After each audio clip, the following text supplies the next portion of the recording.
Hello students, hope you all doing well. I Dinesh Rawat, your subject faculty. So the topic for today is World Bank. So previous lectures में हमने discuss करा World Trade Organization, International Monetary Fund, and this is the third important institution which has played an important role in the development of international business. So let's start. So World Bank, this is the World Bank website from where the PPT content has been made. So I request you all to visit the World Bank website, and you can see, different functions of World Bank through this website. So now let's start.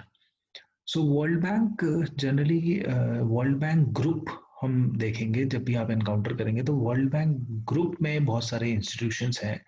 सो ये consist करता है 5 institutions इसके under है world Bank group. Generally जो इसके goals हैं, first है एक तो पॉवर्टी को रिड्यूस करना, तो एक्सट्रीम पॉवर्टी एंड करना. और कैसे इनका जो टारगेट है वो है decreasing the percentage of people living on less than 1.90 US dollar a day to no more than 3% होने चाहिए worldwide. So extreme poverty end करना एंड प्रमोट करना shared prosperity. So by fostering the income growth of bottom 40% for every country. So जो 40% जो बिल्कुल 40% नीचे level के जो लोग हैं, जो बिल्कुल बॉटम लेवल के लोग हैं, उनकी इनकम को इंक्रीज करना, तो जिससे जो प्रोस्पेरिटी हो वो शेयर्ड हो. सो प्रमोट करना शेयर्ड प्रोस्पेरिटी एंड एंड करना एक्सट्रीम पॉवर्टी. ये वर्ल्ड बैंक ग्रुप के टारगेट्स हैं, गोल्स हैं for which they want to achieve by 2030. अब वर्ल्ड बैंक जो ग्रुप है इसमें कंसिस्ट है 5 इंस्टीट्यूशंस. सो जो manage by the member countries, जो भी इनकी मेंबर कंट्रीज हैं जितनी, सो वो सब मैनेज करते हैं इसको. एंड इस ग्रुप में देयर आर 5 इंस्टीट्यूशंस. सो हम एक एक करके डिस्कस करेंगे. सो फर्स्ट इंस्टीट्यूशन है International Bank for Reconstruction and Development, IBRD. So let's start. So first जो आपका इंस्टीट्यूशन आता है वर्ल्ड बैंक ग्रुप में, इसे कहते हैं हम IBRD, international Bank for Reconstruction and development. तो नाम में ही आपको दिख रहा है कि रिकंस्ट्रक्शन एंड डेवलपमेंट. सो 1944 में ये फाउंड हुआ था. एंड ओरिजिनली जो इट पर्पस था वो था लोन प्रोवाइड करना जो वर्ल्ड वॉर से कंट्रीज अफेक्टेड थी. So originally it loans helped rebuild countries devastated by world war second. So IBRD better known as World Bank. So हम वर्ल्ड बैंक बोले तो IBRD को जनरली हम वर्ल्ड बैंक बोलते हैं, और वर्ल्ड बैंक ग्रुप के अंदर ये आता है IBRD. So IBRD generally known as World Bank. 1944 में एस्टेब्लिश हुआ था. मेन पर्पस था to help Europe recover from the devastation of world war second. So पूरे यूरोप में जो जो कंट्रीज थी जो अफेक्टेड थी वर्ल्ड वॉर सेकेंड से, उसको एक तरह से रिकवर करना. लेकिन धीरे धीरे विद टाइम इसका जो फोकस था वो शिफ्ट हो गया. पहले था रिकंस्ट्रक्शन, अब शिफ्ट हो गया डेवलपमेंट की तरफ. तो डेवलपमेंट मतलब जो जो डेवलपिंग कंट्रीज हैं उनमें डेवलपमेंट इसका एम्फेसिस हो गया. चाहे उसमें डैम्स बनाना हो, इलेक्ट्रिकल ग्रिड्स हो, इरिगेशन सिस्टम्स हो, रोड्स हो, तो ये फोकस हो गया. तो इसलिए हम कह सकते हैं कि the focus shifted from reconstruction to development. So इसे हम कहते हैं वर्ल्ड लार्जेस्ट डेवलपमेंट बैंक है ये IBRD. So that is the world largest development bank. And main purpose वही है जो वर्ल्ड बैंक ग्रुप का है, that is to reduce poverty and extend the benefit of sustainable growth to all of their people. So these are the objectives. And 189 member countries हैं अभी इसमें IBRD में.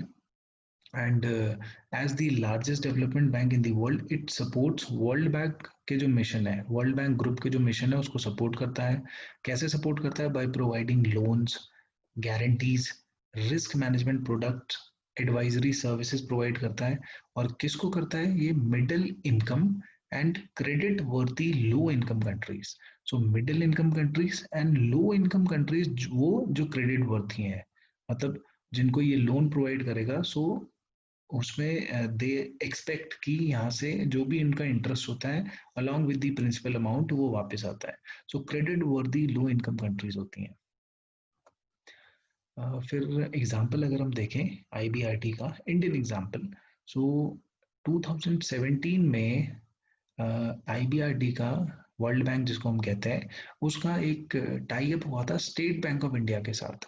और किस लिए था ये? जो इंडिया का जो सोलर रूफटॉप प्रोग्राम है, सोलर एनर्जी से जो हमारा इनिशिएटिव है कि इतना गीगावाट्स हम प्रोड्यूस करेंगे, उसमें एक इम्पॉर्टेंट है सोलर रूफटॉप। सो रूफटॉप मतलब जो आपके इंस्टीट्यूशन की छत पे या नॉर्मल घर की छत पे जो हम सोलर सोलर पैनल लगाते हैं, सो उससे रिलेटेड ये प्रोजेक्ट था।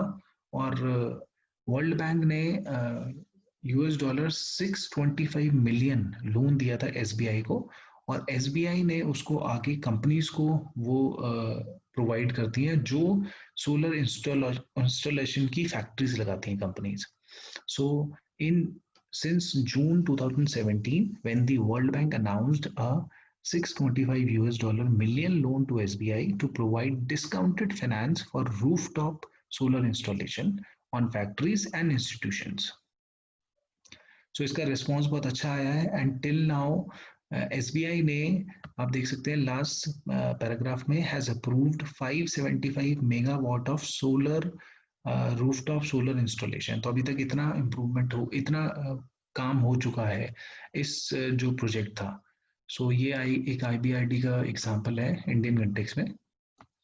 फिर सर्विसेज जो है, तो सर्विसेज जनरली इसकी हैं फाइनेंशियल प्रोडक्ट्स प्रोवाइड करना, किसको? Middle and low income countries को।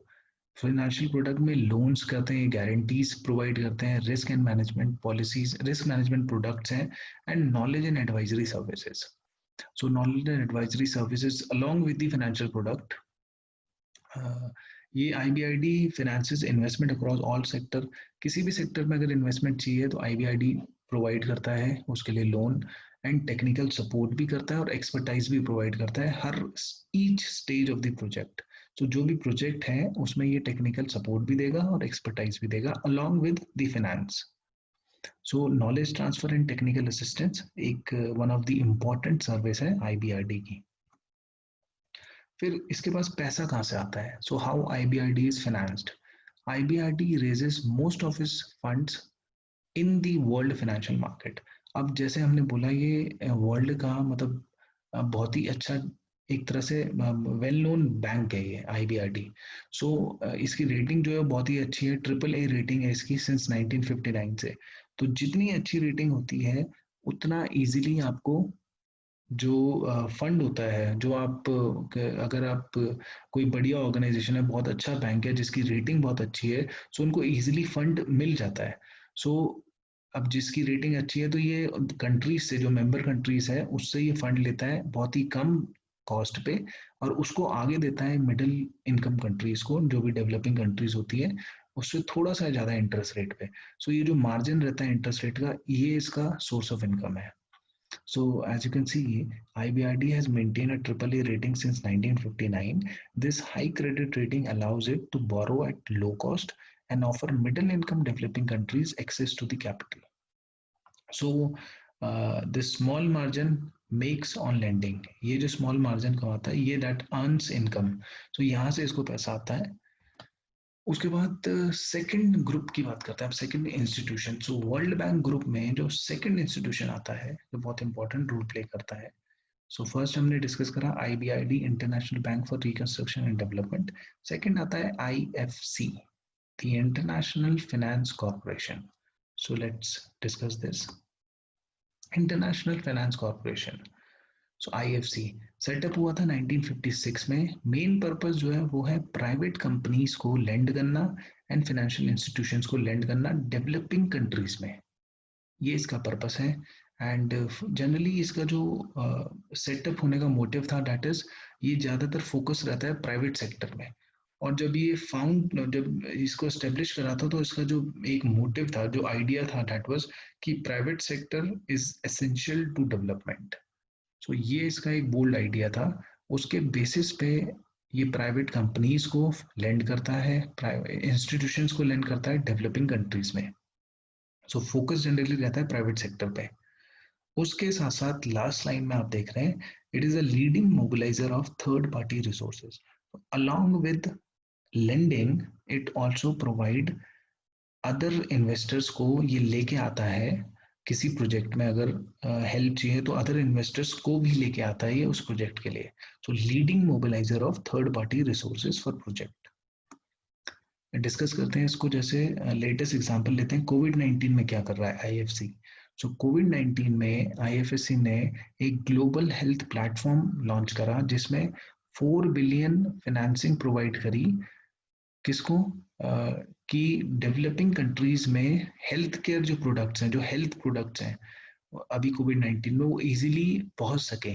सो उस पूरे प्लेटफॉर्म को उन्होंने बोला है ग्लोबल हेल्थ प्लेटफॉर्म, जिसमें 4 बिलियन फाइनेंसिंग प्लेटफॉर्म प्रोवाइड करा, जिससे to increase the access of developing countries to critical health care supplies. So ये जो किट हैं, आपके वेंटिलेटर्स हैं, मास्क है, वैक्सीन्स हैं, ये इजीली डेवलपिंग कंट्रीज तक पहुंच सके, उसके लिए इन्होंने ग्लोबल हेल्थ प्लेटफॉर्म में 4 बिलियन की फाइनेंसिंग करी।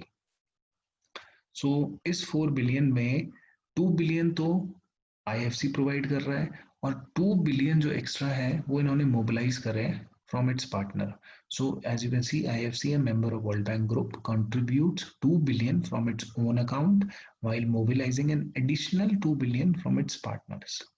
To ensure the platform benefits developing countries, companies based in developed countries that receive funding must commit a share of their supply to developing countries. So ये जो project है, जो ये जो PPE kits हैं, ventilators हैं, जो मास्क हैं, ये डेवलप्ड कंट्रीज में जो जो बड़े बड़े आप कह सकते हैं कंपनीज हैं, उनको इनसे फंड मिलेगा और वो ये सारे प्रोडक्ट्स प्रोवाइड करेंगे डेवलपिंग कंट्रीज को, जो हेल्थ केयर प्रोडक्ट्स हैं। अब ये इसकी फाइनेंसिंग कहाँ से आती है? तो ये भी जैसे हमने बोला कि वेल नोन आपका एक इंस्टीट्यूशन है, और ये जो रेज करता है अपने फाइनेंसेस, वो करता है बॉन्ड इशू से। सो बॉन्ड ये इशू करता है अलग अलग तरह के, और सिंस इसकी रेटिंग भी AAA है, सो इसको जो बॉन्ड्स होते हैं वो इजीली इसके सेल हो जाते हैं, और कंट्रीज जो है, कंट्रीज की गवर्नमेंट जो है इनके बॉन्ड बाय करती है। किस तरह के बॉन्ड्स होते हैं? ESG, environmental social and governance bonds, जो सोशली रिस्पॉन्सिबल इन्वेस्टमेंट्स होती हैं ये। सो कंट्रीज इस बॉन्ड, इनके बॉन्ड्स को बाय करती है। बहुत तरह के बॉन्ड्स हैं, जैसे ग्रीन बॉन्ड प्रोग्राम है which finances climate friendly projects होते हैं इसके। जो जो भी कंट्रीज में, बहुत सारी कंट्रीज में अगर क्लाइमेट फ्रेंडली प्रोजेक्ट्स हैं, तो उसके लिए ये पैसा कलेक्ट करती है through green bond programme. And social bond programme है which finances project that aim to elevate social issues. तो सोशल इश्यूज से रिलेटेड अगर कुछ प्रोजेक्ट है तो उनको ये फाइनेंस करती है, और पैसा जो लेती है वो होती है सोशल बॉन्ड प्रोग्राम से। फिर हम आते हैं अब थर्ड इंस्टीट्यूशन पे, जिसका नाम है IDA, इंटरनेशनल डेवलपमेंट एसोसिएशन। सो इसको डिस्कस करते हैं। आईडीए का जो मेन मोटिव रहता है वो रहता है हेल्प करना वर्ल्ड्स पुअरेस्ट कंट्रीज, जो जैसे मिडिल एंड लो इनकम को IBRD ने सपोर्ट करा। उसके बाद आपने पढ़ा IFC, जिसने डेवलपिंग कंट्रीज को सपोर्ट करा। और जो वर्ल्ड्स की पुअरेस्ट कंट्रीज हैं उनको जो सपोर्ट होता है वो IDA का होता है। इसका मेन एम्फेसिस उस पर रहता है। 173 शेयर होल्डर्स हैं अभी इसमें कंट्रीज। एम जो है, जो आपका वर्ल्ड बैंक ग्रुप का एम है, एक तो पॉवर्टी को रिड्यूस करना बाय प्रोवाइडिंग लोन्स, उसके बाद ग्रांट्स करना, grants for programme that boost economic growth, so reduce inequality, living condition improve करना लोगों की, और पॉवर्टी को रिड्यूस करना, ये इसके कुछ एम्स हैं। और ये कॉम्प्लीमेंट करता है जो वर्ल्ड बैंक का ओरिजिनल लैंडिंग आर्म है, जिसे कहते हैं IBRD। तो IBRD के साथ ही काम करता है। सो IBRD जो मेन फोकस है बाय 1950, वो पोरेस्ट डेवलपिंग कंट्रीज की तरफ हो गया था। सो उसके बाद उन्होंने रियलाइज करा कि पोरेस्ट डेवलपिंग कंट्रीज को एक कुछ जो भी रिक्वायरमेंट है, नीडेड सॉफ्ट टर्म्स। सो मतलब इनको कम इंटरेस्ट रेट पे लोन प्रोवाइड करा जाए, तो एक नीड हो गई कि एक तरह से एम्फेसिस हो गया पुअरेस्ट डेवलपिंग कंट्रीज की towards. So finally, thoda after initial deliberation, the idea to create the IDA, an agency to provide soft loan to developing countries. So main focus ये था जब IBRD सेटअप हुआ उसके बाद थोड़ा फोकस शिफ्ट हुआ poorest developing countries की तरफ. एंड आफ्टर इनिशियल डिलिबरेशन एक एजेंसी सेटअप हुई जिसको हम कहते हैं इंटरनेशनल डेवलपमेंट एसोसिएशन IDA, जिसका मेन पर्पस था सॉफ्ट लोन प्रोवाइड करना डेवलपिंग कंट्रीज को जो पुअर डेवलपिंग कंट्रीज है. सो सितंबर 1960 में ये सेटअप हुआ. 15 कंट्रीज थी जिस टाइम ये सेटअप हुआ था. And now it has 173 member countries and जो and has become the leading source of concessional lending. बहुत ही कम रेट पे लेंडिंग होती है वर्ल्ड्स की पूरेस्ट कंट्रीज को. सो जो IBRD का स्टाफ रहता है वही IDA का स्टाफ रहता है. हेडक्वार्टर भी सेम है. One of the largest source of assistance for world 74 purest countries के लिए फाइनेंशियल असिस्टेंस प्रोवाइड करता है. फोकस रहता है सोशल सर्विसेज में. इनइक्वालिटी हो गई, एजुकेशन हो गया, हेल्थ हो गई, उस पर फोकस रहता है. IDA lends money on concessional term. ये दिस इज वेरी इंपॉर्टेंट. बहुत ही कम रेट पे, जीरो या फिर बहुत ही लो इंटरेस्ट रेट रहता है इसका. एंड स्ट्रेच जो रहता है, जो रीपेमेंट रहती है वो 30 से 38, 30 to 38 ईयर्स. एंड इवन 5 से 10 साल का ग्रेस पीरियड भी मिल जाता है जो पूरेस्ट कंट्रीज है. इन एडिशन कंसेशनल लोन्स के अलावा IDA क्या प्रोवाइड करता है, ये डेट रिलीफ इनके इनिशिएटिव्स भी हैं. तो जैसे 2 इनिशिएटिव है, highly indebted poor countries initiative HIPC and multilateral debt relief initiative. So कभी कभी अगर किसी पुअर कंट्री को बहुत दिक्कत होती है रीपेमेंट में, तो डेट रिलीफ इनिशिएटिव्स भी प्रोवाइड करती है ये. सो मेन फोकस रहता है equality, economic growth, job creation, higher incomes, better living condition. और सोशल सर्विसेज में जैसे प्राइमरी एजुकेशन पे फोकस है, हेल्थ सर्विसेज पे, clean water, sanitisation, agriculture, business, climate improvement, infrastructure, institutional reforms. ये इनके कुछ एक्टिविटीज है जिसको ये IDA कवर करता है. उसके साथ साथ ये क्राइसिस में भी हेल्प करता है कंट्रीज की. तो उसकी जो टूल है वो है क्राइसिस रिस्पॉन्स विंडो, CRW. इस विंडो ने सपोर्ट करा है कंट्रीज को बहुत सारे क्राइसिस में. जैसे आप देख सकते हैं Haiti in the aftermath of 2010 earthquake, West African countries को सपोर्ट करा है जब इबोला आउटब्रेक हुआ था, नेपाल आफ्टर 2015 अर्थक्वेक.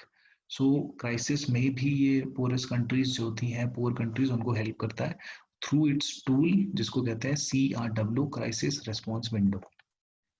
अब हम आते हैं जो आपका फोर्थ इंस्टीट्यूशन है वर्ल्ड बैंक ग्रुप के अंडर, जिसको हम कहते हैं MIGA, multilateral investment guarantee agency. So in name से ही पता चल रहा है जो इन्वेस्टमेंट से रिलेटेड होता है उसके लिए गारंटी प्रोवाइड करता है. सो 1988 में सेटअप हुआ था ये, newest member world Bank Group का, और वाज ओपन टू IBRD के जो भी मेंबर्स हैं उनके लिए ओपन था. And it was created to complement public and private sources of investment insurance. तो ये एक तरह से इन्वेस्टमेंट इंश्योरेंस प्रोवाइड करता है. जो भी इन्वेस्टमेंट कर रहा है उसके against insurance against non commercial risk in developing countries. So कोई भी नॉन कमर्शियल रिस्क अगर होता है ऑब्वियसली डेवलपिंग कंट्रीज में, उसके अगेंस्ट ये इंश्योरेंस प्रोवाइड करेगा, इन्वेस्टमेंट इंश्योरेंस. मिशन क्या है? To promote FDI, foreign direct investment in developing countries. So FDI को प्रमोट करना, that is one of the mission of MIGA, multilateral investment guarantee agency. Provide करता है ये political risk insurance guarantee and credit enhancement to private sector investors and lenders. तो जो भी investors हैं उनको ये प्रोवाइड करता है पॉलिटिकल रिस्क इंश्योरेंस गारंटी. सो ये जो PRI है, पॉलिटिकल रिस्क इंश्योरेंस, सो इसका पर्पस क्या है? ये टूल होता है for businesses to mitigate and manage risk arising from adverse action or inaction of government. So अगर कोई भी, जैसे गवर्नमेंट ने इनिशिएटिव ले लिया और वो अफेक्ट करता है एफडीआई को या जो भी इन्वेस्टर्स हैं उनको अफेक्ट करता है, सो उसके अगेंस्ट जो इंश्योरेंस है वो प्रोवाइड करता है MIGA, political risk insurance is a tool for businesses to mitigate and manage risk arising from the adverse action or inaction of the government.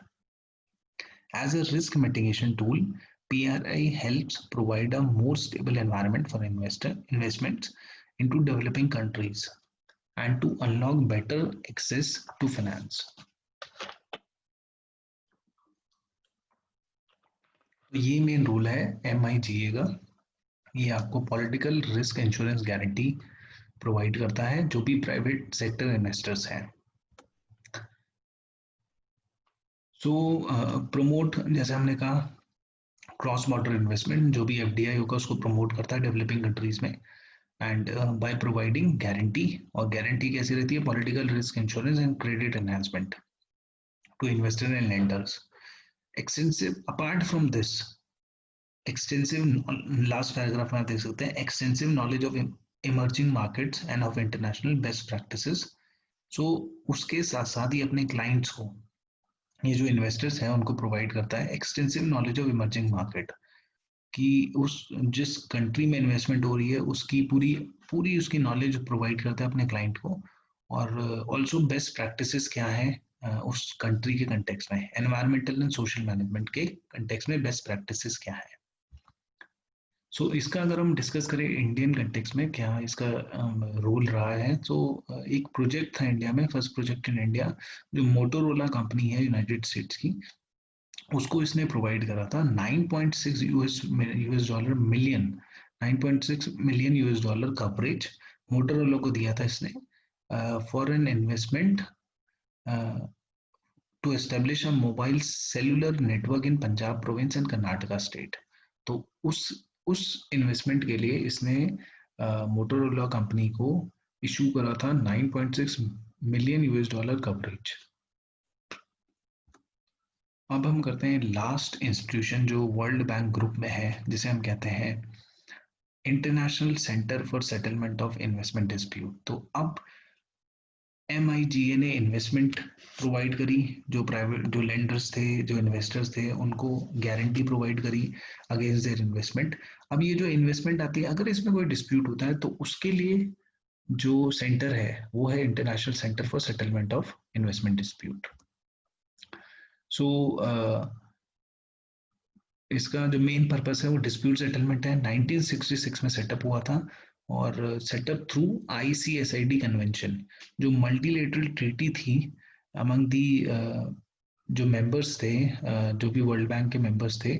सो उस ट्रीटी के बाद ये 1966 में सेटअप हुआ था, and devoted to international investment dispute settlement. जो भी international investment होती है क्रॉस बॉर्डर, उसका अगर कोई डिस्प्यूट होता है उसको सेटल करने के लिए ICSID plays an important role. So promote international investment। अब ये डिस्प्यूट्स अगर सेटल करेगा तो उससे उसके जो बेनिफिट रहते हैं वो होता है कि इंटरनेशनल इन्वेस्टमेंट प्रमोट होती है, क्योंकि उससे सेटलमेंट डिस्प्यूट अगर इजी रहेगा तो एक कॉन्फिडेंस आता है जो इन्वेस्टर्स होते हैं उनको। So they invest in those countries जो ICSID के मेंबर हैं। फिर हम लास्ट, ये 5 इंस्टीट्यूशन थे वर्ल्ड बैंक ग्रुप के अंडर।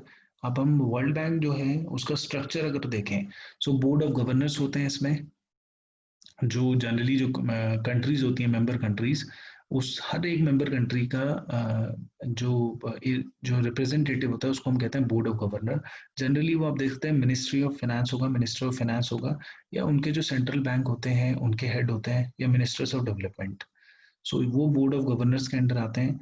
जनरली ये इस साल में एक बार ही मिलते हैं, so they meet once a year at the annual meeting of board of governors of the World Bank group and IMF। उसके बाद ये जो गवर्नर्स हैं they delegate specific duties to 25 executive directors होते हैं।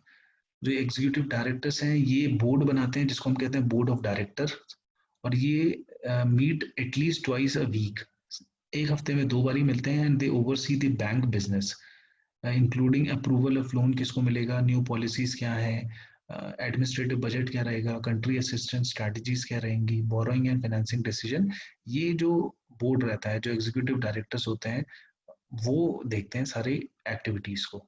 तो आपके पहले हो गए board of governors, her country के रहते हैं, साल में एक बार ही मिलते हैं ये एनुअल मीटिंग में। उसके बाद बोर्ड ऑफ गवर्नर्स डेलीगेट करते हैं 25 एग्जीक्यूटिव डायरेक्टर्स को, और ये एग्जीक्यूटिव डायरेक्टर्स बोर्ड बनाते हैं जो हफ्ते में 2 बार ही मिलते हैं और सारी एक्टिविटीज जो होती हैं उसको देखते हैं। और ये वर्ल्ड बैंक ग्रुप का प्रेसिडेंट होता है जो चेयर करता है मीटिंग को, और बोर्ड ऑफ डायरेक्टर्स की जो मीटिंग होती है उनमें से एक प्रेसिडेंट होता है, एंड 5 ईयर्स के लिए प्रेसिडेंट अपॉइंट होता है, एग्जीक्यूटिव डायरेक्टर्स भी। एंड रिन्यूएबल टर्म होते हैं, इट कैन बी रिन्यू, कि प्रेसिडेंट फिर से नॉमिनेट हो सकता है। सो ये लेक्चर में हमने डिस्कस करा कि वर्ल्ड बैंक ग्रुप जो है उसके कितने इंस्टीट्यूशन है उसके अंडर, आईबीआरडी है, आईएफसी है, आईडीए है, देन इन्वेस्टमेंट के लिए एमआईजीए, देन सेटलमेंट डिस्प्यूट के लिए, जो डिस्प्यूट होता है उसके सेटलमेंट के लिए, और जो उसका मेनली स्ट्रक्चर है वो कैसा है, बोर्ड ऑफ गवर्नर्स है, एग्जीक्यूटिव डायरेक्टर्स एंड प्रेसिडेंट है। सो that is all for today. Thank you so much.